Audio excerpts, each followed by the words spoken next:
Everybody, and welcome to the daily shir of the Rambam, 3 chapters per day.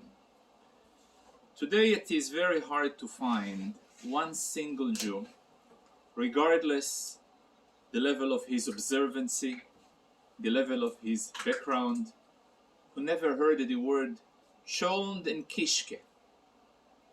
CHOLENT and kishke.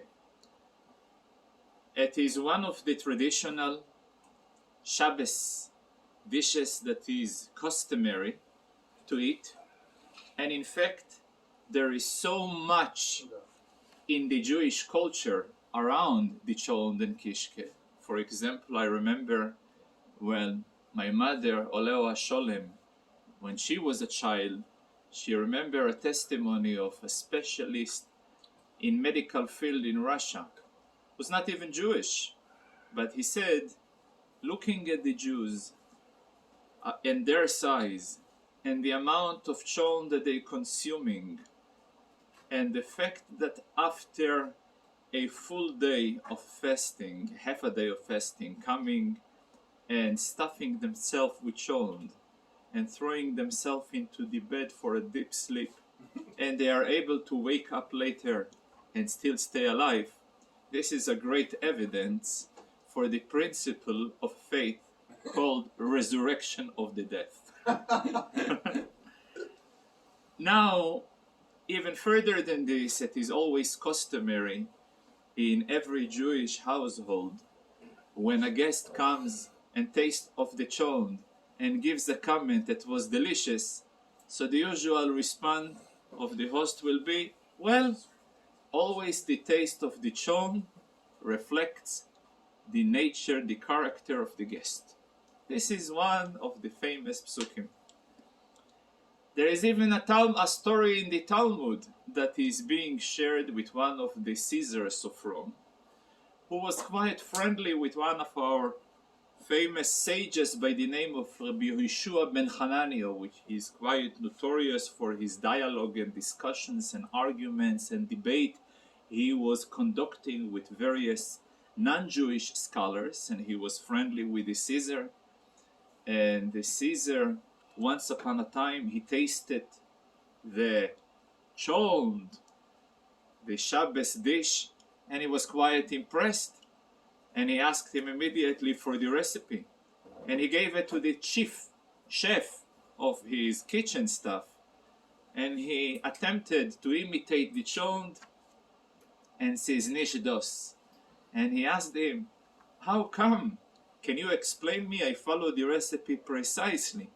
How come there is not even a resemblance between what I tasted and what I've tried to imitate? He says, well, we have a special spice and called Shabbos, and that's what makes the difference.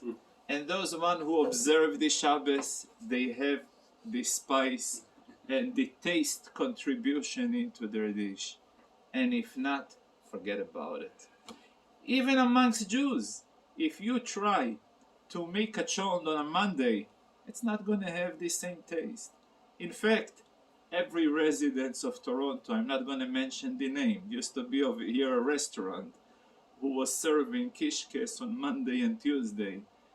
Basically all their food had a taste, the same taste as a CHOLENT on a Monday. Well, this restaurant is obviously history. The wonder is that it was able to serve the Jewish community of Toronto for quite a few decades. So this is also part of the miracles that are recorded in our Jewish history. Shabbat and Neshama. Oh, Shabbat and Neshama, precisely. Why am I bringing all of it? Because it is very directly linked to the Rambam of today. And I'm going to explain also why. First of all, before we're going to enter why, it is very important to note that not only it is a Jewish culture and a tradition, but it is rooted in a very loud and strong declaration of our faith and belief. And I will explain.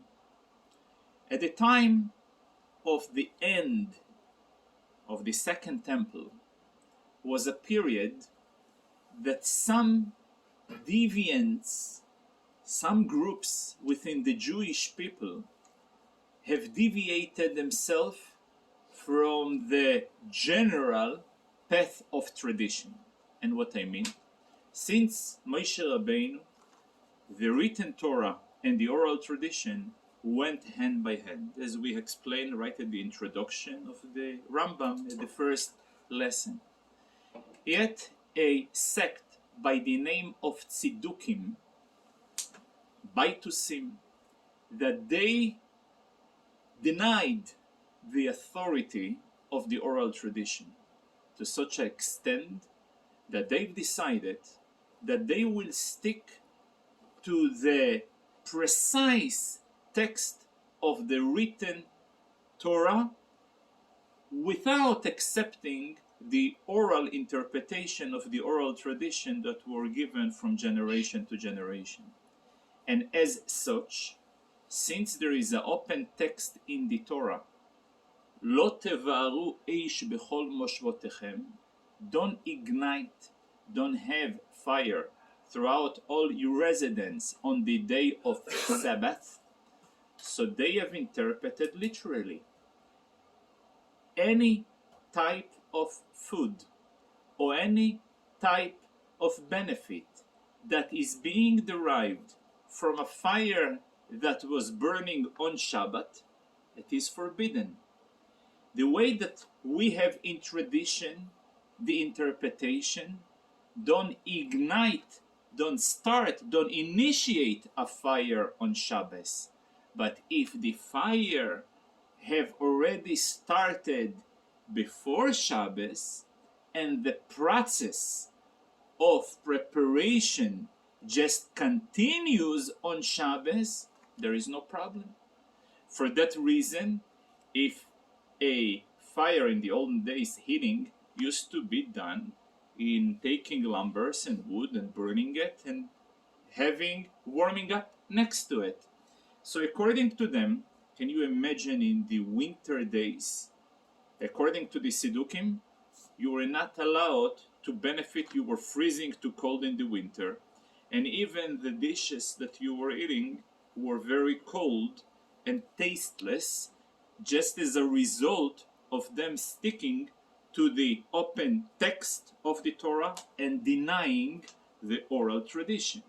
So as a display of protest against their false ideology, a custom was designed to eat those dishes that they have been on the fire throughout Shabbos. And I'm very selective in the words that I'm choosing, because soon we're going to go and see that though it was a very important declaration, however, it is associated with a very strict set of rules that must be followed.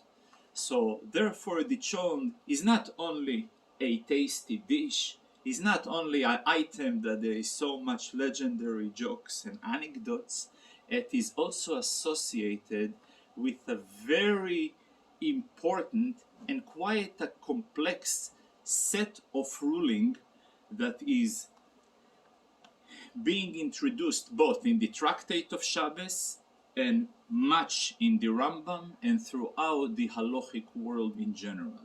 If we will try only to cover the amount of literature that was covered of this issue, a full library in the size of this room is not going to be enough. But again, I'll try to introduce the general rules and the general principles that are associated with the process of cooking of the cholent, how a blech came all about. The word blech may sound familiar, and via introducing the principles of the first chapter of the Rambam Daily of today, we will have an idea.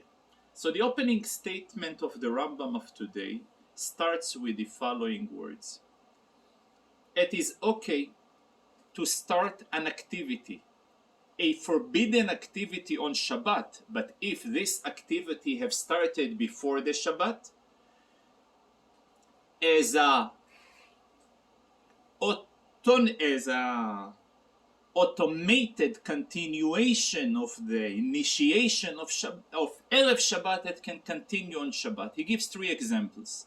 Example number 1, it is okay for an individual to open up a channel of water that will start to irrigate the garden, and throughout the Shabbat the garden will be irrigated since you started at Erev Shabbat. Another example, it is okay for an individual to take a garment and throw it right before Shabbat into a bucket of colors, and throughout the Shabbat it will observe the colors. Absorb the colors, since the activity started on Erev Shabbat. And then he goes through the final example. It is okay for an individual to start the process of cooking on Erev Shabbat, and the process of cooking will continue in Shabbat, subject to a few limitations.